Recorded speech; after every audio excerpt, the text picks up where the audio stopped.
Hey there, welcome to Money Making Mondays. My name is Deb Howard. I am your money mastery coach. I help faith based women overcome financial frustration and defeat. I do that by helping them learn to manage their finances, get out of debt, and live their most abundant life.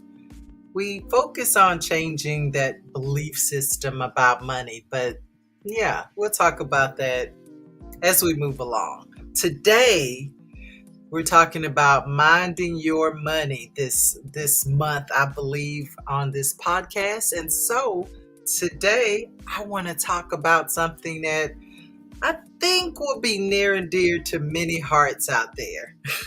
Okay, it's income tax season here in America. Yes. And even though everyone doesn't get a refund, I know a lot of people do. So this episode is probably geared toward those of you who do get a refund. Now, I know that we always have big plans for our tax refunds. And as we discuss minding your money this month, it's going to be important to kind of lay a framework, a foundation for making money. One of the main things that we have to keep in mind is that you can make money, but the real trick in building wealth is how you spend that money. Mm, right? It's the decisions you make on a regular basis with the money you have. Now, if you're trying to build wealth or get your finances in order, it starts with every decision you make. Every decision you make about spending money. And that includes the tax refund. Okay.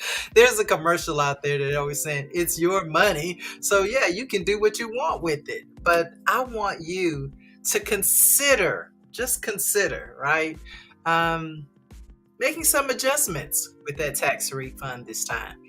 When I was a kid, not when I was a kid, when my kids were kids, and when I did get a big tax refund, I wasn't very wise with it. Let me say that.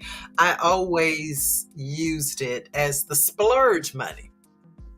Now, I was in debt. I did have issues, but I still used it as the splurge money because I thought that this is the only opportunity I'm going to get to be able to buy or do some of the things that I did with the money. This is the only opportunity I'm going to get to buy my kids some nice things, some designer things, or take a trip or whatever it is. Can I tell you that's a poverty mindset? We won't get into that today, though.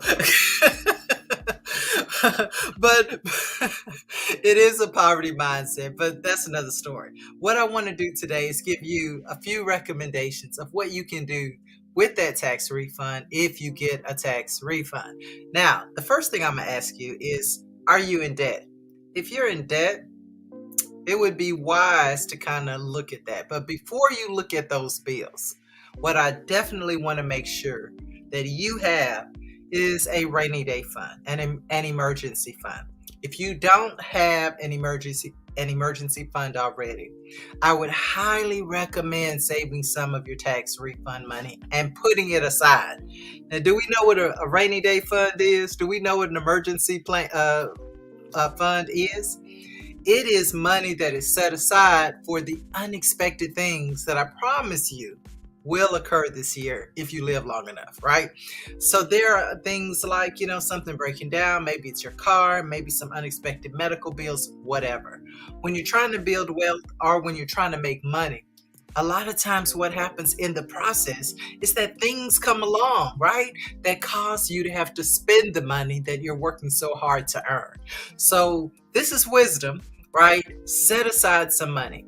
I would recommend at least $1,000, right? If you have that much, but set it aside. Don't touch it, right? An emergency is not a concert. An emergency is not a sale. An emergency is unexpected. And you know what that is. Listen, when I started this journey, that was one of the first things I did. It was tough to do it because I had to save up for it, but I did do it. And let me tell you, I can't tell you how many times that money came in handy. I had things occur like my air conditioner broke. Listen, I live in Texas, y'all. That's an emergency. And other things, right? So I'm giving you that example because that will keep you from having to either go into debt, because that's a lot of times if you have credit cards, that's what happens, right? We use our credit cards as an emergency fund. Don't do it. They charge too much interest. So don't use your credit cards. Cash flow, right? Save $1,000. Or if you're getting that tax refund, keep $1,000, right? Put it aside, put it in a separate bank account, put it on a cash card, put it somewhere so that you can begin the journey, the true journey of wealth building, right? We're going to talk about in future episodes some things you can do to make money. But before you can make money, dude, you got to save money, right? You've got to get into a position so that you're able to keep the money that you make and right, use it for the things that you want to use it for. Things are going to happen in life. That's just the fact. But you can be prepared for it, right? And that is really what managing our finances is all about, right? Making decisions so that we can be prepared for when we do have to use it, and also being able to enjoy it for the things we really want to enjoy it, use it for, right? I know I'm getting tongue tied. Anyway, listen, thanks for joining me. I appreciate you so much. I hope to see you next week on Money Making Monday. And don't forget,